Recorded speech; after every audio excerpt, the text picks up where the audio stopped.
Welcome to 99th Monkey Liberty News for Thursday, June 26th, 2014. And since I'm recording this in the car as an audio and will later add visuals, I probably won't post it until tomorrow, which is Friday, June 27th. So this is a combination June 26th, June 27th, 2014, 99th Monkey Liberty News.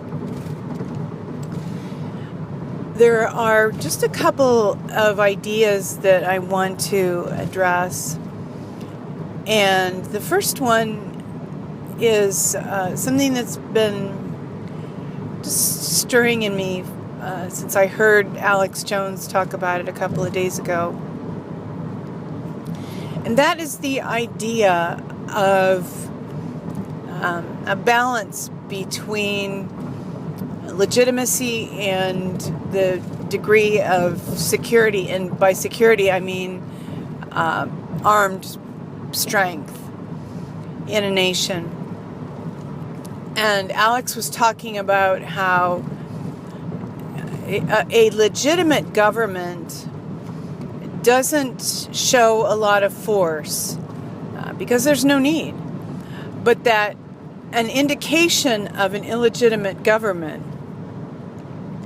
is more of a police state. That police states have, the government assumes power because it is illegitimate, and if they did not use force, they would be relieved of their ability to govern. And it even reminds me of M. Scott Peck, one of my favorite books. He's the author. The book is called People of the Lie. And M. Scott Peck wrote in People of the Lie that the only idea, the only concept that truly evil people understand, and maybe it's not even a concept, the only thing they understand, the only thing they respond to is a show of force. And in thinking about the idea of a police state, and then the excessive force used to back an illegitimate government, it's the same idea. That is, evil people understand a show of force. They don't understand logic, reasoning, kind words. The only time they will cease and desist is yielding to a show of force.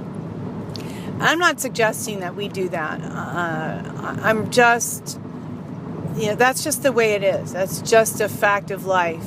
And I was really so intrigued, and of course it makes sense, but I never thought it through, what Alex said about the degree of illegitimacy of a government being equaled by the degree of force exhibited by the authority structure in the police state. So I wanted to just mention that. And there is another philosophical thought that I have been having as I've been driving. Don is in a rental truck because we had to move some things for family. And so we're driving separately because I still had my vehicle here. So driving north on I-5, listening to music, and with not very much to do, can't really check on news or tweets or anything because I'm driving. And there are always a lot of trucks on I-5 going through the California Valley. So again, as I said, another philosophical thought that I've been processing is the idea of baby boomers, and I've mentioned this before, feeling an obligation, I think, in our youth, or maybe not an obligation, it may be an impetus to bring change, that there was change that needed to happen. And we didn't really quite accomplish that, but we have another chance. And the trigger for those thoughts today as I'm driving was that in a playlist, the theme song from the movie The Natural came up. And I was thinking about Roy Hobbs. That music, if you've seen the movie very many times, which I have. Not a sports fan, but I passionately love that movie. If you've seen the movie very many times, you hear that music and it draws you, and you can picture events in his life. And I was thinking of Roy Hobbs as almost a metaphor for the baby boomer generation. This tremendous promise, this tremendous gifting, tremendous vision even, and this ability, it gets brought out. People catch just a glimpse of it, just a glimpse. And then people who are threatened by it snuff it out. And I won't even get into the ways that, our giftings as baby boomers, what we carried. I won't even get into how that was snuffed out in the 80s. I've talked about that before, and a lot of people have. But Roy Hobbs has another chance. He wastes many years, fritters them away, kind of ashamed to go home. Feels, like he's not worthy to pursue his dream. But eventually he does. He just gets back in the game, and kind of by chance, really, and becomes successful, accomplishes maybe not the long-term career that he wanted to have at one time, but just a magnificent moment in the sun. And as Don and I have been traveling, and if I'm able to produce this, that means that we're home. As we've been traveling, we've seen a lot of things.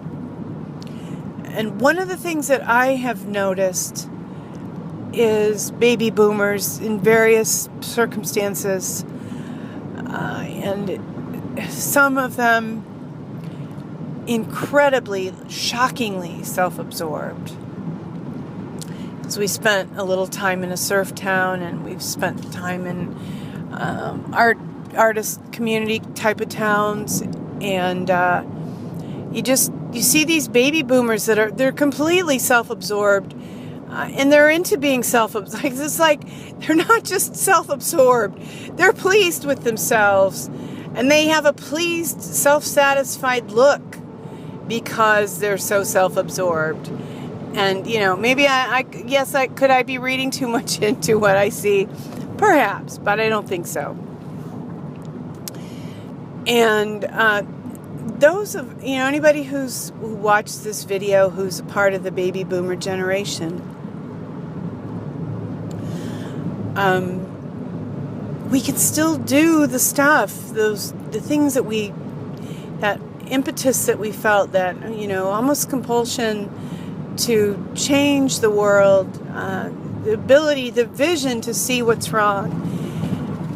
And anybody who's ever read the book The Fourth Turning, which I've mentioned before, is aware of how different generations are able to accomplish different things. And the baby boomer generation is part of a cycle that is considered the prophet generation. And man, I don't know about a lot of you, but if there's anything that speaks to me, that pulls at me, it's the desire to know what God wants to say and to help people hear that. That has been one of the chief driving forces of my life, at least behind very, very deep. It's not something I talk about all the time. I don't go around buttonholing people, preaching to people. Although that's what I do with this video, effectively, essentially, and that's my intention, I guess. So if any of you watching this are baby boomers, if you see this, if you connect to it, you probably will connect to it. I just want to put that image of Roy Hobbs out there, that just as a kind of an icon, that hey, sometimes people do have comebacks. People do, things turn, and another opportunity arises to pursue the dream that was set aside and to accomplish the goal that was at one time thought unattainable. It's not unattainable. And so that's the good news, really. We can live our calling. We can do what we can release the burden that's been put on us by talking, by encouraging, by helping to wake people up.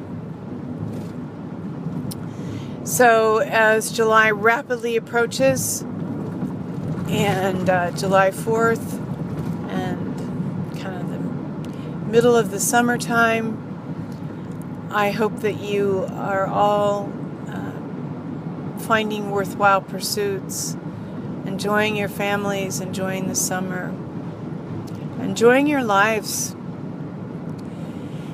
Thank you for tuning in for today's and tomorrow's 99th Monkey Liberty News. Weeping may endure for a night, but joy comes in the morning. Hoping that you will love one another, take care, and insist on liberty.